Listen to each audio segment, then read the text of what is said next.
Our next speaker is going to be talking about women's voting, and she was a candidate for the Register of Wills this time around. Let me give a big hand to Mary Street.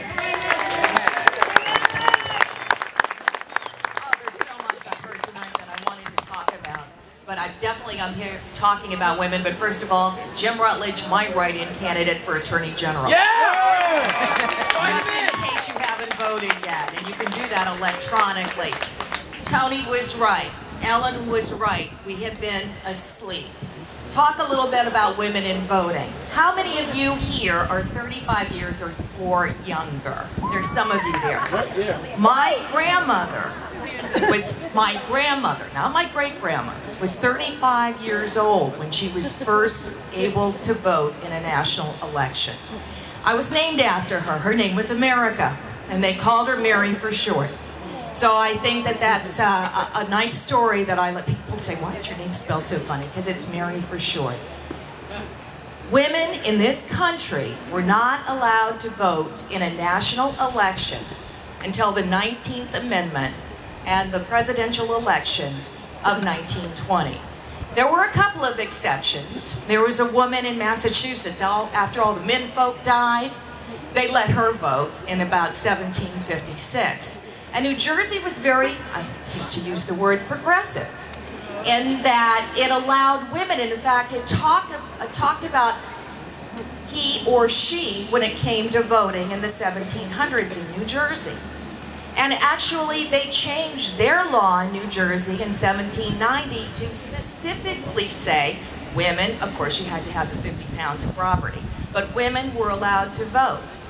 But somebody was asleep at the wheel because in 1807, New Jersey took that right away. So just because we women have the right to vote today in 2010 doesn't mean that's going to be the law in 10, 15, 50 years. We cannot afford to fall asleep anymore. I want to talk about New Jersey again, if I may.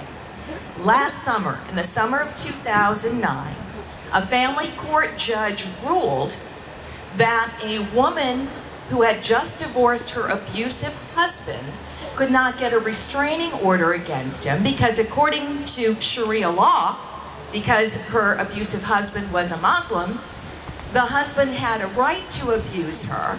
So the judge in a U.S. court in New Jersey would not grant a restraining order. Now, thank goodness, thank God, that that was quickly overturned.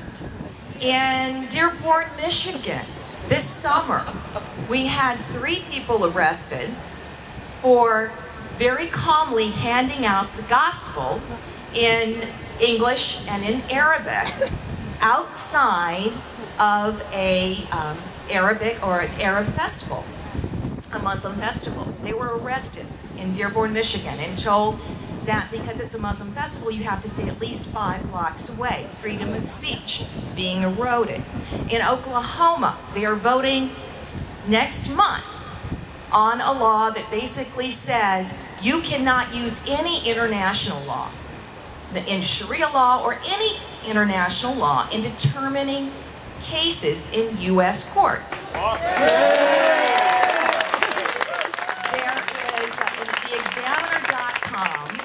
There is a commentator who basically said because of that, all the fascist Christians in Oklahoma, because they are making sure, or at least they hope that the people come out and vote, they make sure that U.S. law is the only thing that happens in U.S. courts. How dare they? So I am asking you again, we need Bob Ehrlich as our governor. Yeah!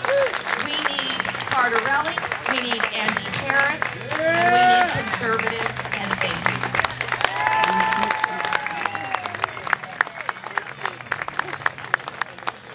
Thanks, Mary. We're gonna, just a quick reminder, as everybody's leaving, right over here at this table, Deontay, raise your hand. We're at the table. This is where you can sign up to do the Freedom Phones. So before you leave, please make sure you stop by our table.